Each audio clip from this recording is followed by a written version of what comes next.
want to close the little thing to the rundown because we don't have Boom. one. I'm going to make this bigger. I always forget. I need to get my headphones on for this. Hang on a second. Let me get my headphones out real quick so I can make sure I'm not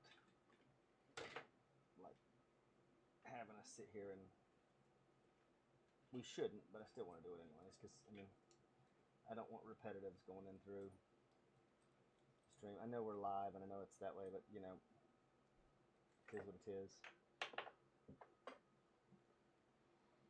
It's easier for me to fix it now before we get too much into the stream.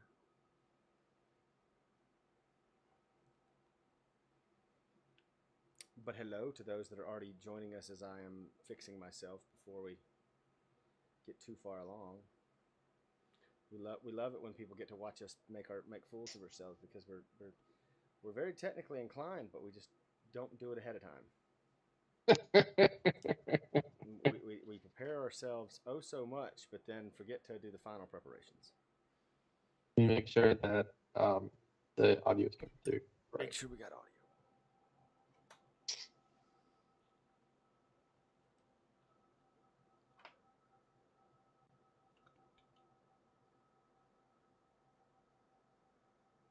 Up that. Should still be able to hear you. Can you hear me? Yeah. And I got We're you good. I got you loud and clear running through here.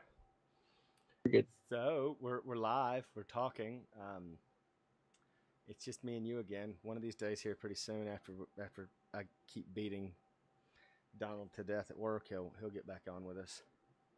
But yeah, we'll have some. We'll get to have some fun conversations here. So we're getting ready to do a lot of interesting conversation pieces. We're getting ready to have a lot of fun conversations dealing with pretty much dealing with everything. We wanted to do this one. It's kind of a break in between our normal runs, and you know, normally we have a whole rundown of all these topics that we're going to cover, and this is kind of more of an informal one. But one of the things that we wanted to do with this is break into a conversation early, and basically get us a chance to do some things that you know are more along the lines of what's the term, Chris?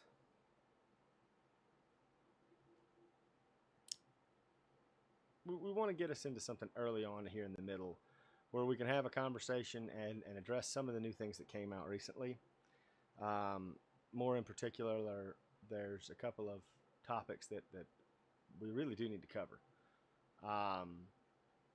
Especially now while there's you know a chance to get a hold of them before too much goes down. And I'm going to start with the one that is probably the most interesting to everybody else, at least I would think. It's most interesting to me. But we have a lovely. Let me go to OBS and actually use this thing again. Oh yes, that's what's up. I've got my. I said go to OBS. I'm going to go to OBS in my Stream Deck and use that for once. Yeah, I get to do cool things. Oh, I forgot. Ha, ha, ha, ha. Check this out. Oh, there's sound effects. You don't hear the sound effects, though, because they're... They're not in I forgot that. Yeah, I have sound effects now that I downloaded the other day.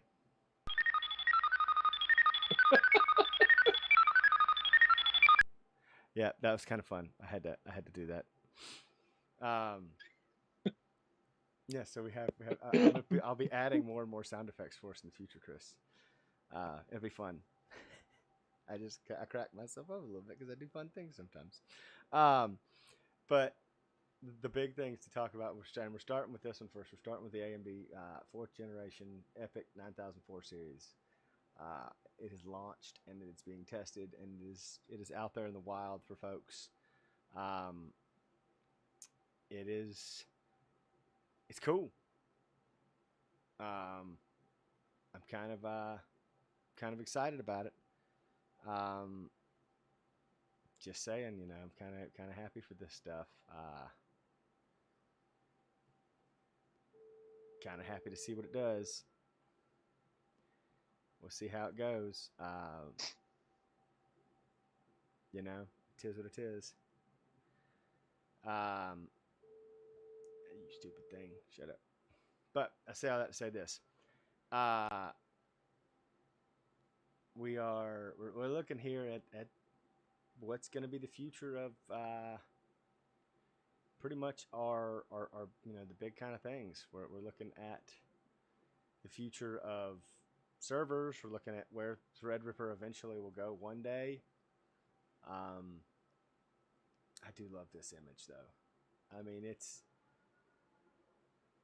have you seen like how they have it laid out? It is, there's PCI Express Gen 5 on board. It's DDR5 based. It's got a new generation of Infinity Fabric, which I'm told is supposed to be faster.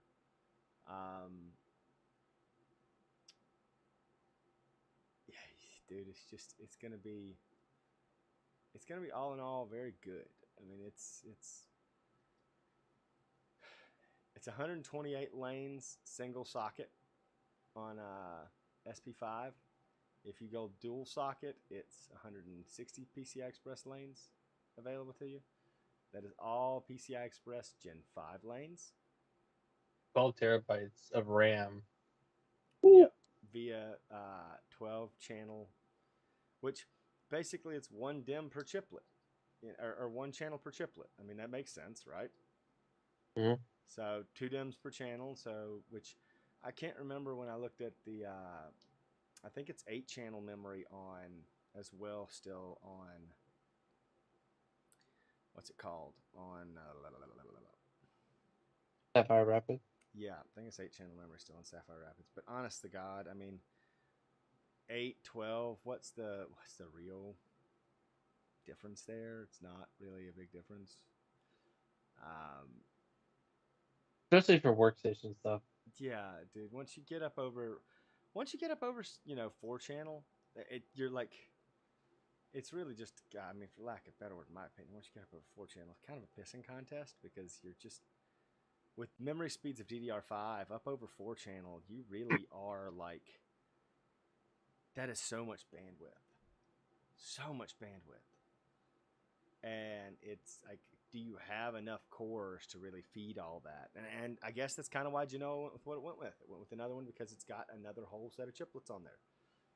So it's kind of nice. They have 12 chiplets on board. So once again, with 12 chiplets, it's 12 channel memory. So each chiplet kind of gets its own memory channel. It's kind of nice to feed. Which if you do 256 gig RDIMMs, that's 256 gigs per channel, which means that's 256 gigs per chiplet. That means each chiplet, was it 8-core chiplets? That's still 8-core chiplets, or are they bigger? I think they're 8-core chiplets still. Yeah, because 8 times 8 would be 64, so 8 times 12 is, yeah. So that's a ton of memory per socket.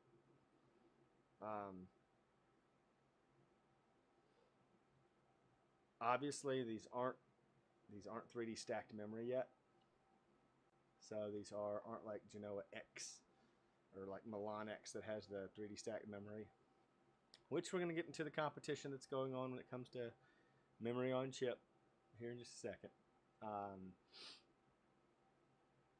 They are, pretty massive. 1 megabyte of L2 per chiplet or per core, 32 megs per CCD. Obviously, that's a massive amount of memory on board. They did add both VNNI and AVX512, though they didn't add full AVX512. People still miss that. They have the 256-bit version. So they basically have a half channel. It's basically AVX 256. with the 2-path memory float for it, which resolves them using the AVX2 route, where they just did a bunch of AVX2 routes for it, but it's still not the same. We can get into that in a little bit later on, in a little bit part of this discussion, but introduced a ton of new hardware features. It is primarily, from what I understand right now, a 2-socket per server setup right now, which is perfectly fine. I don't see any reason to have more than 2 sockets of these. If you've got 96 cores, 2 sockets of 96 core CPUs are why you'd need more. I don't know. Intel for years has done 4-socket designs. I know that Sapphire Rapids and some of the marketing materials that they've put out will have up to 8-socket designs. Mm-hmm. I think that that's purely because they, as more and more people recognize that they can do things over high bandwidth networking, Chris, I think that you're going to see more and more folks, as they do that high bandwidth networking for storage and for compute, you're going to see more and more racks that are basically, you get a rack that's just the compute. You get a rack that's just GPU based. GPU. That's what we were talking about last time. Yeah. With hyper-converged. Yeah. You're going to see a lot more hyper-converged setups. And as we go that direction, you're going to want to make these compute nodes as dense as possible. And 2-socket won't cut it much more currently. But I think AMD's already working on the way to get us up to better nodes and more powerful nodes. They did that, and go ahead.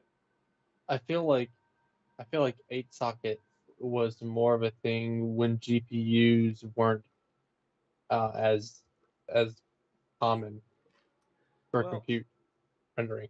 I think it was back because I think, to your point, that it was going back to whenever GPU compute wasn't a big thing in general, and so everything was done on CPU, and I would agree with you. And I think that was back when.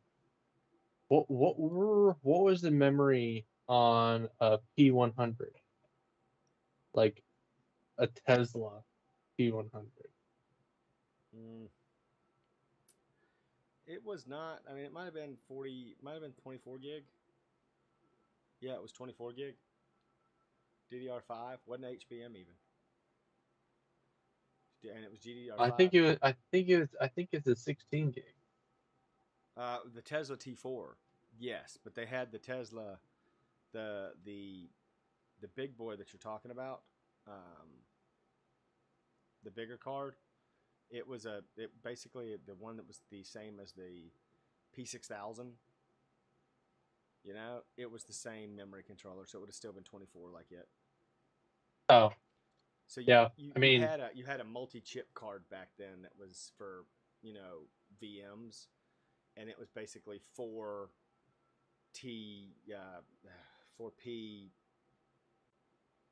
1000s or whatever they were back then, that had 4 gigs of VRAM, and they put those 4 cards into one and made it such that you could break it down by. It's easier to break it down for like hypercontrollers and have like more VMs on board. And that's what it was designed for. It wasn't designed to do, heavy compute loads in that sense. Didn't have near the CUDA cores even of the P6000, that kind of stuff. Right. But yes, it did. They did have something like that. And then now you're looking at like I said, so now we're up to these, like I said, the A100s and the H100s, and they've got 40 and 80 gigs of HBM on board. Which, I mean,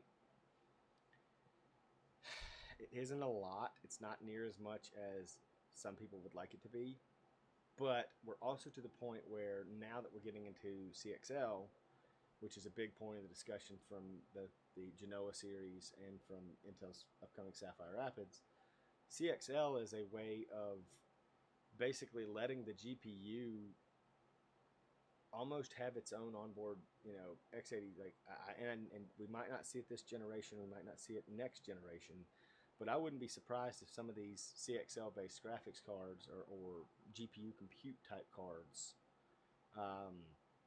start having at least a small ARM or x86 based processor on board that can physically utilize CXL to go out and direct access RAM system memory. So we'd have a processor on the cache accelerator. Yep. That's plugged into the main. Oh yeah, I'm telling you, and that's what CXL is all about, dude. It's all about basically, because that's the thing. Your accelerator card, whether it be a GPU or some FPGA or whatever you need it to be, its bottleneck is always how does it get to storage or memory. That's always going to be the bottleneck. And so one way to alleviate that is to reach out, for lack of a better word, in one way or another and go find it. And so with AMD and Intel's new setup, so okay, this takes us into another topic, so I'll bring it up real quick.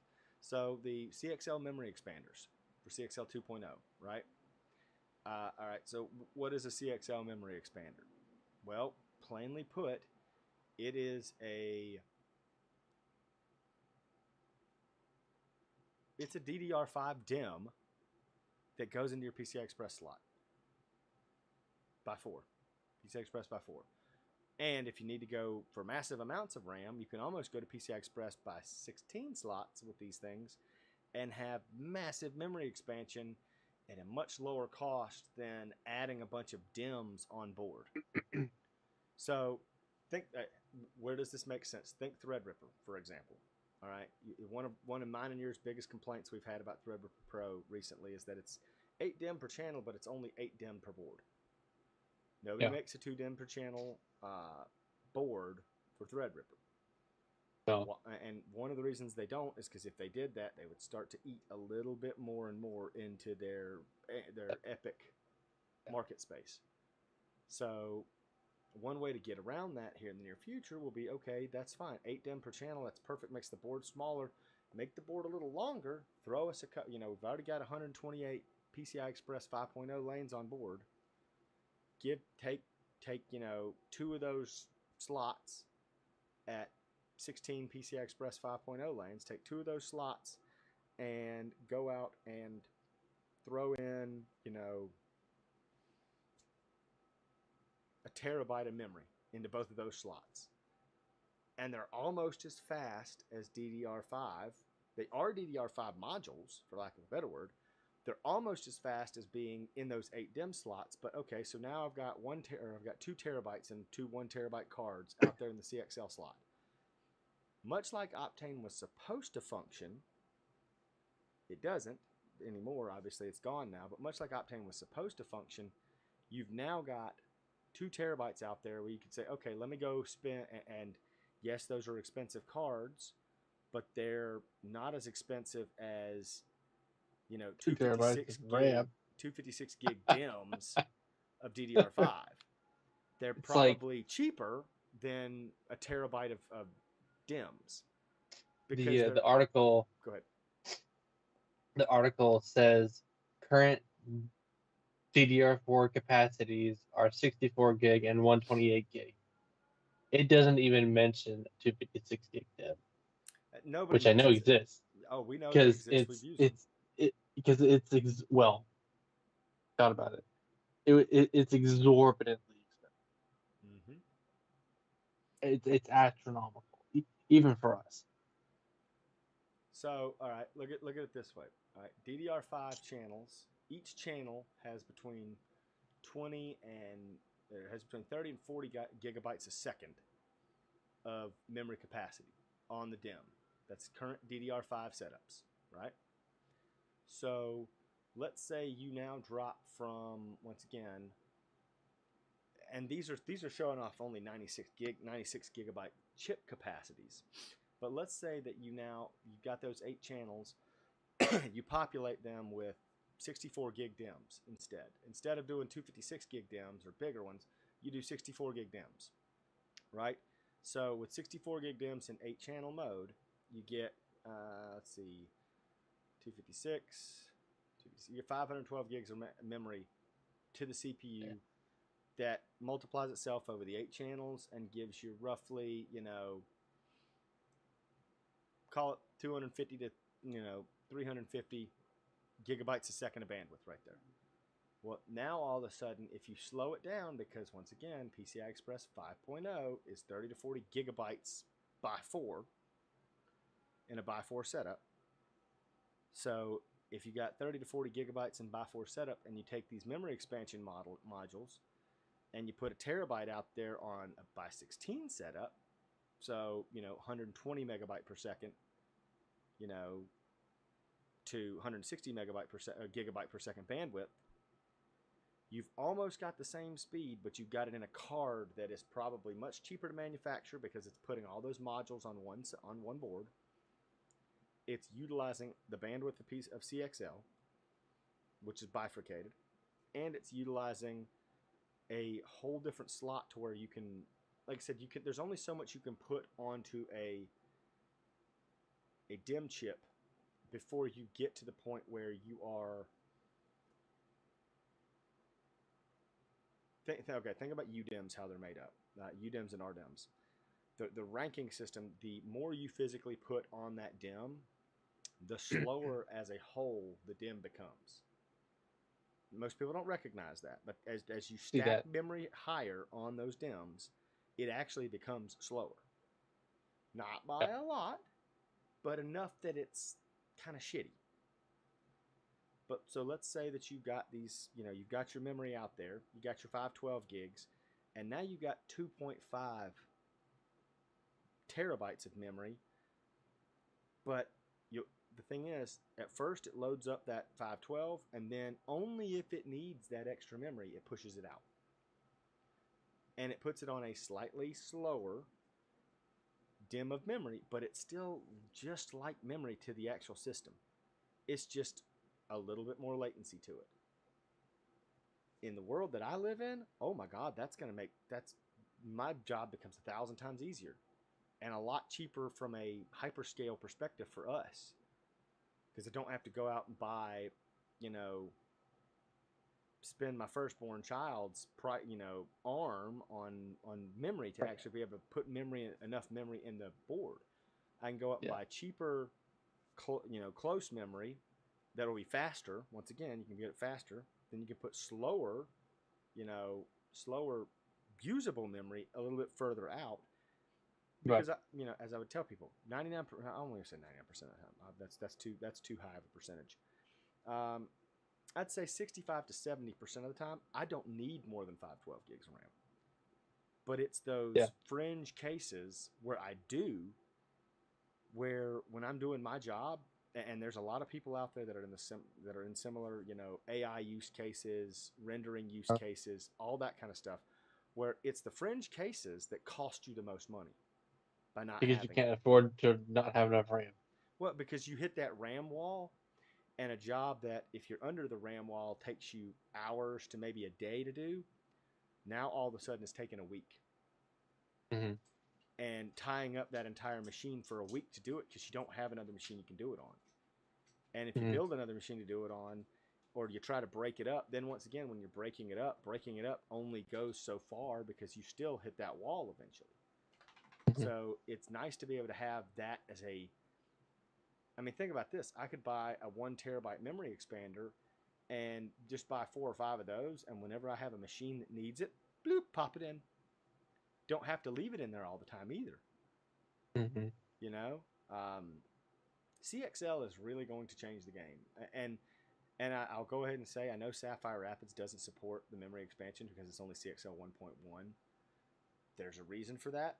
I think it's going to be one of the weak use cases early on because there's not going to be, just like anything, nothing's going to be at scale probably for the next 2-3 years, 4 years. These things have all been announced and people are all working on them, but it really and truly will be probably 2025, 2026 before CXL memory expansion is really a thing. And why is that? Well, keep in mind, Optane was never adopted thoroughly. I mean, if you're sitting here listening to this conversation going, wow, this sounds an awful like Optane did. Oh my God, You get it. It's exactly what Optane did. So, I mean, if you're sitting here and you're hearing that and you're hearing this conversation going, wow, that's exactly what Optane was. Yep, you win the prize. You 100% win the prize. That's exactly what this was supposed to be. This is the replacement for Optane. It is why Intel sat back months ago and was like, guys, I think we should get out of Optane. And people were like, no, why would you invest and then get out? Because they see the writing on the wall, folks. I mean, I don't know what it takes for some people to understand that, but when you see the writing on the wall, it might be time to jump ship. I don't know, Chris. I mean, that's just, and like I said, that's just me. I mean, I get it, but that's just me. So that is our lovely CXL conversation. So far, there'll be more. But I'm gonna back go to Intel Max. We're gonna go there in a second. But I want to ask you a question because like I said, from a system builder perspective. All right, Chris. Think about this. Think about you are working on a machine for somebody, and all of a sudden you're looking at how you want to build this machine for somebody, right? And they're telling you we need this, this, and this. What is the? How can we build this out, basically, right? Well, I'm gonna ponder the thought process with you, and let you tell me what would make sense. Okay, because I'm thinking CXL out in the future. So, you got somebody where they're building a Threadripper Pro machine next year after that, whenever the heck it is, we get Threadripper Pro 5000 or 7000, I should say. You're building a Threadripper Pro machine, or next year sometime you're building a Xeon scalable machine that's got CXL built into it. All right. What do you think people would be more impressed by? The fact that, and we'll go out a little bit further. Let's say that this is 5 years from now, right? All right, we'll go 5 years from now. Because that's when everything's going to be taking place. So you're building a machine 5 years from now. What's going to impress people more? The fact that you can have a GPU that does GPU compute and rendering directly attaching to your storage module and your RAM, and basically bypassing the CPU altogether. So you're saying, okay, instead of putting a top tier CPU in this thing, I can put mid to low tier CPUs because I don't need them except for certain use cases, and then go buy the top end GPU and put like 10 of them in my thing, right? Or do you think it makes more sense that you're going to have it where basically you're going to have an unlimited supply of memory for CPU servers? What makes more sense to you? I mean, I guess I'll backtrack because like I said, I want to get your opinion on what's going on so far. From a Genoa launch, we've now got 96 cores, which that's 64 plus 128 is 196 core, 192 core dual socket servers, right? Yep. So we're up to 192 cores in a server now. What's impressive more to you, that they're we're getting up to more core counts, or that both of these things also increase their TDPs, it sounds like, to 400 watts per socket? I'm gonna go with the first option with the I think it was with sharing with the memory and the storage, because GPUs are becoming much more of a thing now in almost everything. I mean, even I think I was talking to somebody at an Autodesk event here in Raleigh on Tuesday night, how Adobe is trying to get into 3D. Will require a video card. Nice one. Yeah, I'm gonna go with the first option. Also, trying to cool everything is becoming much more of a challenge now.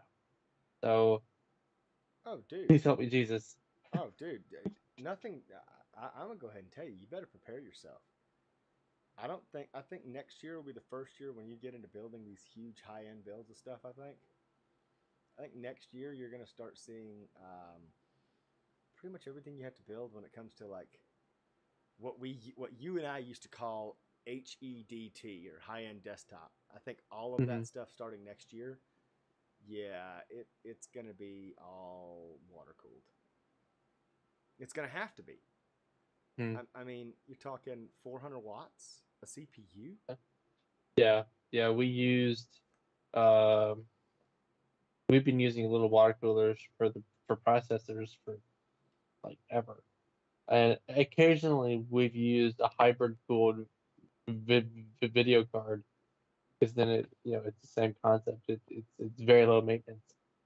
Um, I shy away from custom loops for most people because it has a lot more maintenance and just cost, and it doesn't do Oh, I believe you.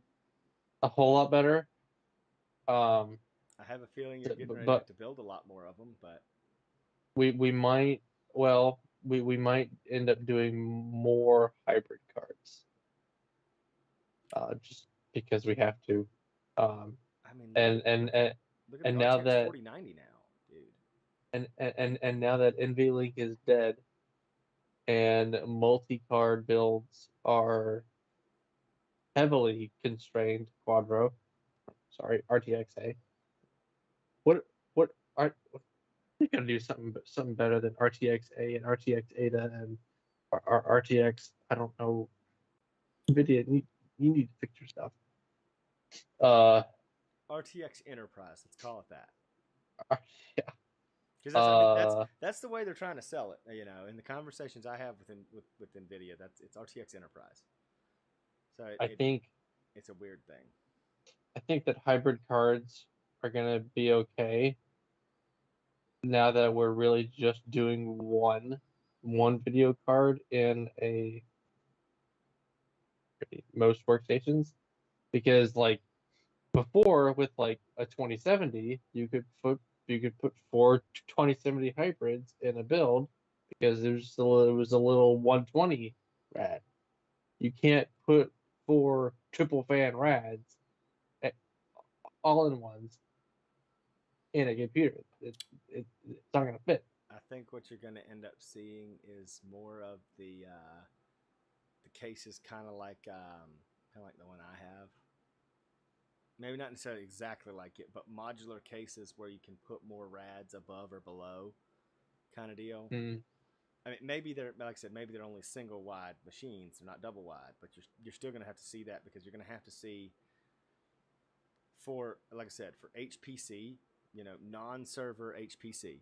Because see, that's the problem. Right now, it seems like everything's going towards server HPC setups, and for non-server HPC setups,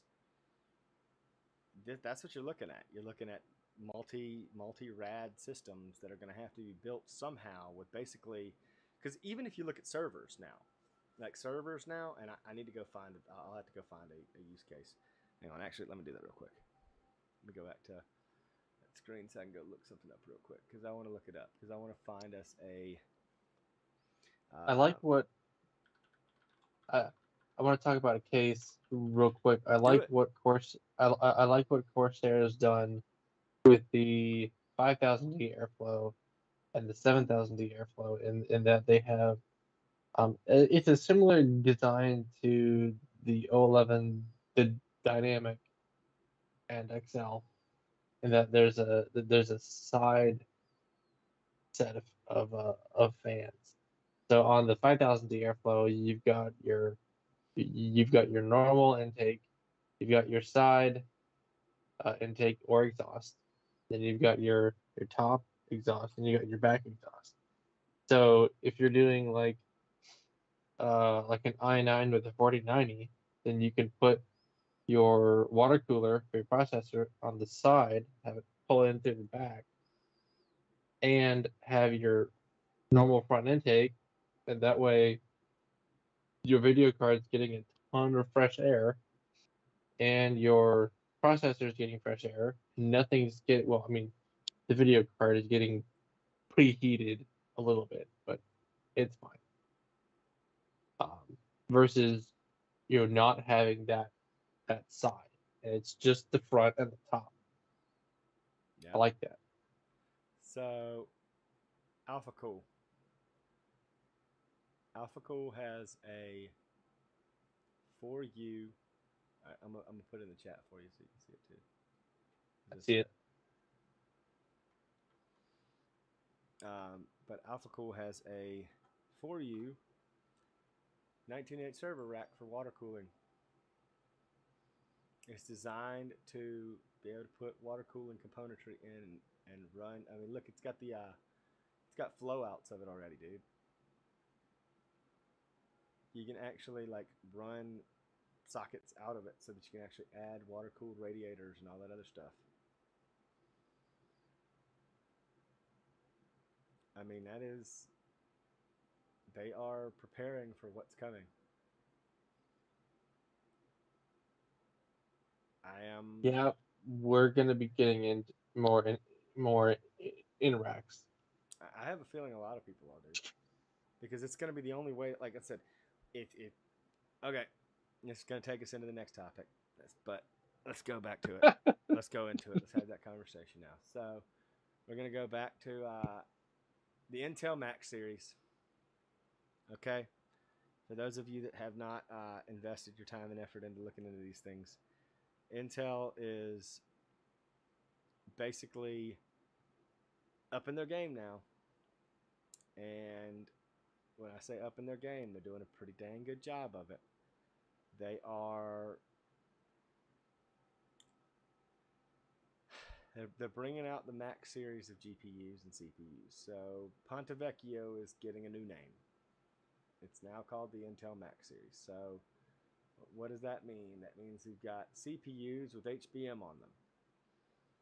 And we've got GPUs that actually are, you know, pretty heavy duty. I mean, now I'll go ahead and say they compare themselves in their slides. They compare themselves uh, to an A100 and not an H100. That kind of makes sense. They also compare themselves as a 5x performance improvement over a 7773X. So that is a Milan X CPU with a 8380. So they're taking their previous top of the line and comparing it to that with the 7773X as well. So they're doing something here. You know, they're going above and beyond what normal people would go above and beyond to, which I kind of find interesting. I'd like to see more about how they're doing that and what they're planning to do and who, what, when, where, and how. And I'm okay with that. But they are trying things, I should say. So I'm at least proud of them for trying things. Don't really know what to say other than that. What I will bring up in the conversation here is the CPUs are a 56 watt envelope. They have 56 performance cores.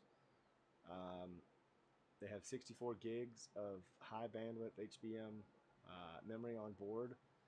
So unlike AMD's, Milan X Vcache stacking, they're just saying, okay, we're gonna put 64 gigs of HBM on board. We're gonna put some You high want to change bandwidth. the camera? Oh, yep. I thought I had. My bad.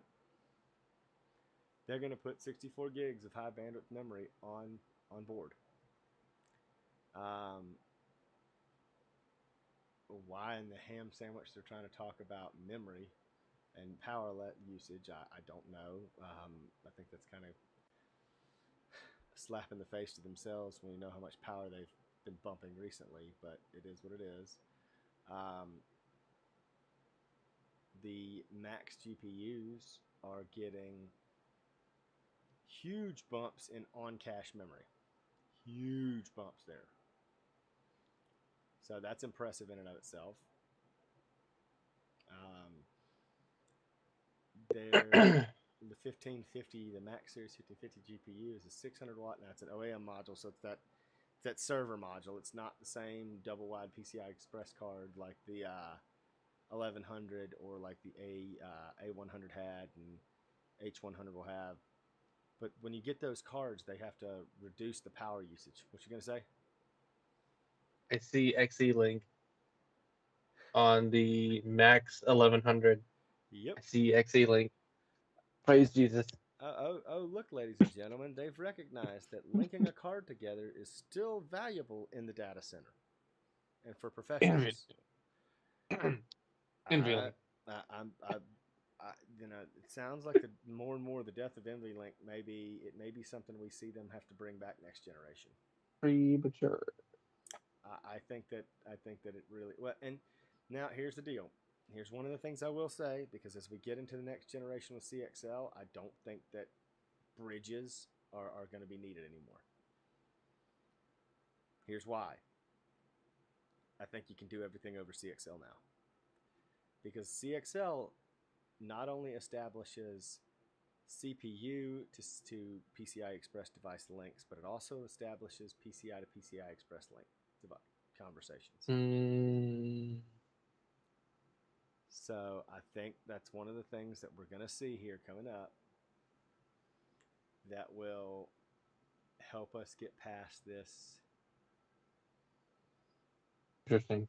I think it is something that's going to happen. It's going to change the definition of how things are. It's still good to see the link to technology It is, and I on think, PCI. and I still think link technologies will make us better. But I mean, yeah, because look at that. So if you want to get some of the performance of the 1350 watt or the 1350 GPU, guess what? Take two of those 1100 GPUs, XE link them together, and you got that same 96 gigs and that same 112 cores in a 600 watt package. So that means that you're more powerful technically than a 1350. Now, it's not going to be the same as the 1550 because it's got more cores and more power, but it should offer similar performance. I mean, I think that's going to be kind of big there. It's all it's doing is preparing it for the next generation of where we're going. You know, how things are going to be built, how the technologies are going to change. All that's getting ready to change over as we go into more and more generations. I made this mention to you before we started, Chris, and I'm going to bring it up again now. And I think it's a true statement. But I think Intel is doing the same thing NVIDIA used to do. And it's a good thing that they're doing it and they're experimenting this way. And I think you're going to see this more and more play out as we get further and further along. But I think Intel is investing in data center first because they know they have the data center customers that want these things from a supercomputing perspective, but also from a developmental perspective. Enterprises and data centers are willing to pay more for something if it saves them 50% time. You know, if what they're buying saves them 50% of their time, you know, but it costs them 3 to 4 times what it would cost to buy the normal compute card from Intel or NVIDIA, the normal GPU, the GeForce variant, the ARC variant, the Radeon Couple variant. $1,000. If you're paying $5-6 grand for a GPU, maybe even $10 grand for a GPU, and it saves you 50% of the time, you can get an ROI on that. Mm-hmm. Whereas Intel or NVIDIA, respectively, doesn't get that ROI. So if NVIDIA's not getting that ROI and Intel's getting that ROI, they'll make that spend all day, every day. And I think that to me is the big thing that you're going to see. Intel is going to be more than willing to make those performance changes, I think. And I think we'll get there and we'll see it. And I for one am more than happy to see what happens with it.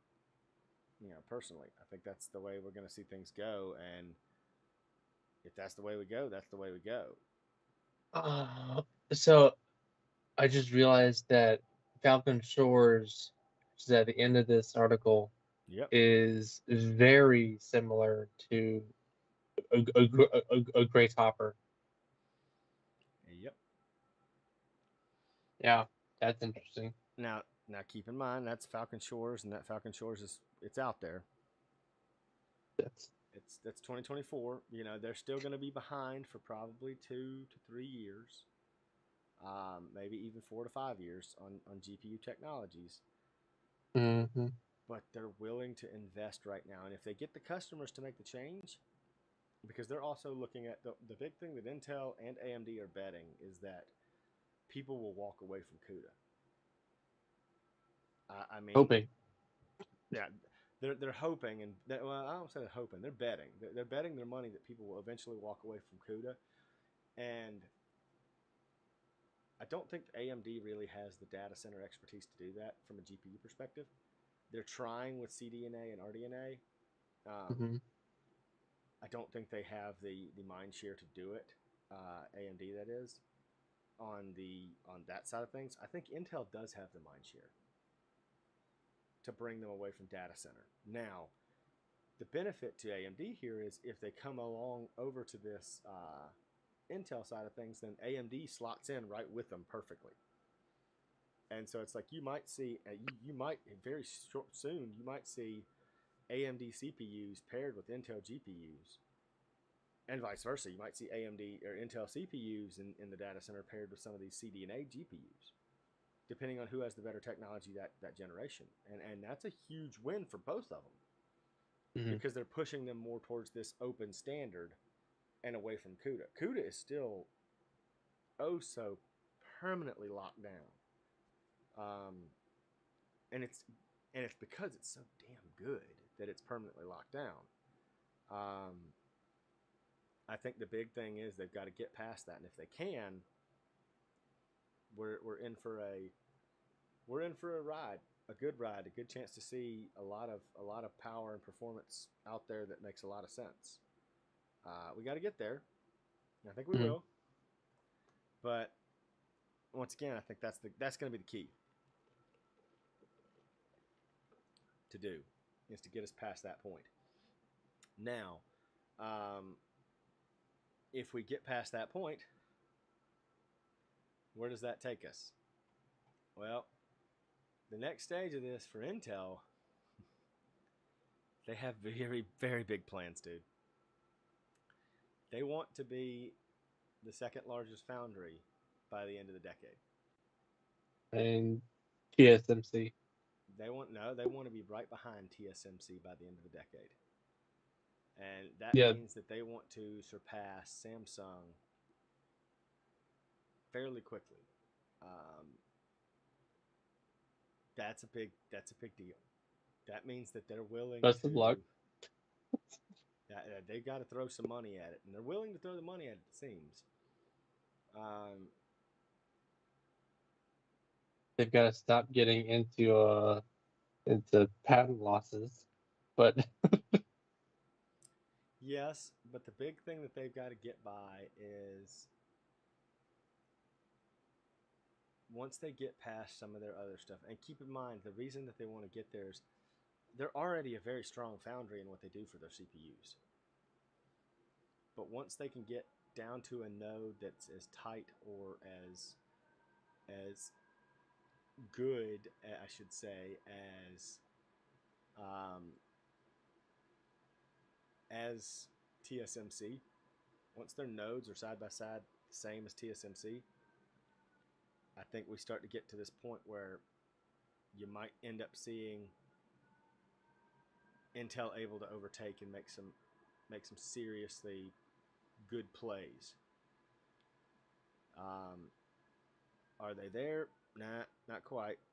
But they're trying to be, and I'll give credit where credit's due that they're trying to be there. Ultimately, it's going to take some investment. They're working their way that way, but dude, I'm telling you, the fact that everything's moving to water cooling when it comes to the server market, like just if you watch the video from Intel on their Ponte Vecchio stuff, their little racks that they slot into, and all of them are water cooled. mhm. Everything's water cooled because anytime you've got that much heat to dissipate between the chip, the CPU, the GPU, you know, all of Air your just can't do it. yeah. The only thing air can cool in that situation, RAM, maybe storage. Yeah, But they're building everything out such that just like those hyper-converged servers, you've got a compute module that's got CPU and GPU on it, and then after the CPU and GPU compute module, guess what you got? You got storage in a whole nother box. You got RAM which on board, so they got to pass some air through for RAM, but that's it. I mean,